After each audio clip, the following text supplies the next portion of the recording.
기시다 정부는 일본의 국방력을 강화하기 위해 방위 증세를 추진하고 있습니다. 그러나 이 방안이 일본 경제를 멸망시킬 수 있다는 우려가 제기되고 있습니다.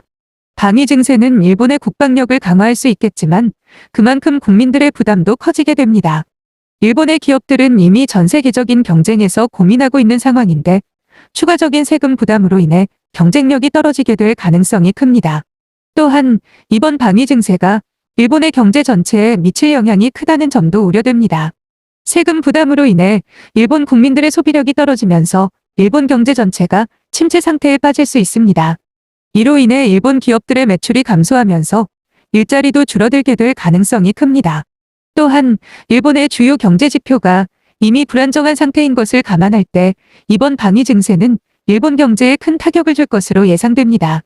일본 경제가 자동차 산업에 지나치게 의존하고 있는 상황이 위험한 상황으로 대두됩니다. 일본은 오랜 기간 동안 자동차 산업을 중심으로 경제 발전을 이루어왔습니다.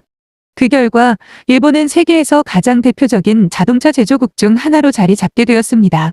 그러나 최근 글로벌 경제 상황의 변화와 함께 일본 경제가 지나치게 자동차 산업에 의존하고 있다는 문제점이 논의되고 있습니다.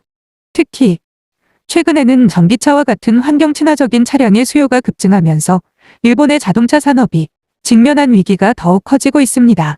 전기차 산업에서 선두를 달리는 국가들과 다르게 일본의 자동차 산업은 전기차 시장에서 약세를 보이고 있습니다. 또한 일본 경제는 지나치게 자동차 산업에 의존하고 있어서 이를 토대로 한 금융부문의 위험성도 높아지고 있습니다. 자동차 산업이 악재를 겪으면 이를 토대로 한 금융부문도 큰 타격을 입게 됩니다. 기업들은 부채를 늘리고 생산성을 높이기 위한 다양한 시도를 해왔지만 이러한 노력들이 제대로 이루어지지 못해 기업들은 불안한 현실을 경험하고 있습니다. 일본 경제가 제4차 산업혁명에서 밀려 쇠퇴하고 있다는 분석이 나왔습니다. 일본은 기존의 제조업 중심 경제체제로 성장했지만 최근 급격한 기술 혁신의 변화에 대처하지 못하고 있습니다. 특히 IT와 바이오 기술 분야에서 일본은 선진국들에 비해 활용 부재로 인한 역풍을 받고 있습니다. 이에 따라 일본 경제는 더 이상 제조업 중심 경제체제에서 벗어나지 못하고 있으며 경제 쇠퇴의 원인이 되고 있습니다.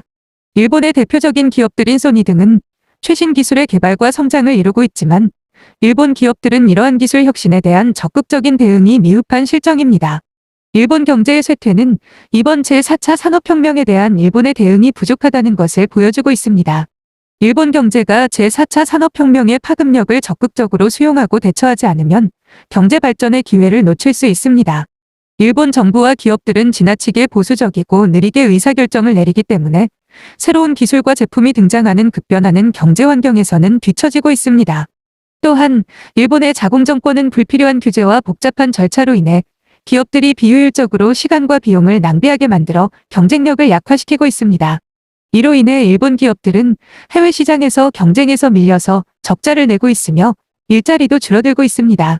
일본 경제가 쇠퇴하는 원인은 이러한 결정력 부족과 자공정권의 비효율성 때문에 발생하고 있는데 이 문제를 해결하지 않으면 일본 경제는 더욱더 쇠퇴할 것입니다.